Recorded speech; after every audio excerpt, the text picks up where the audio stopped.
Salam əziz izləyicilər, mən uzman fizioterapevt Əziz Dəvrişov. Bugünkü mövzumuz çənə oynağı ilə bağlı, çənədən gələn səslər, çənədə kilitlənmə, çənə ətrafında ağrı bu mövzu haqqında olacaq. Mövzumuza keçməmişdən əvvəl kanalımıza abunə olun və videomuzu bəyənməyi unutmayın. İndi isə keçək mövzumuza. Çənə oynağında olan bir çox problemlər çənə ətrafı əzələlərə bağlı və yaxud çənə oynağının özünə bağlı ola bilər.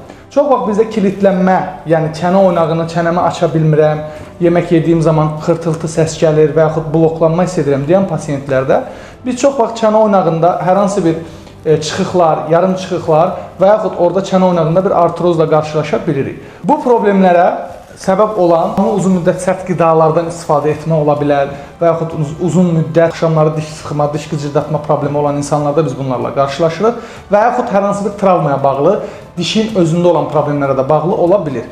Bizim edəcəyimiz müalicələrdə daha çox digər oynaqlarda olduğu kimi çənə oynağında da mobilizasiyalar, çənə oynağının ətrafında olan əzələlərdə gərginlik, spazm varsa o əzələləri, o gərginliyi açmaq və çənə hərəkətliyini daha da artırmaq üçün olur.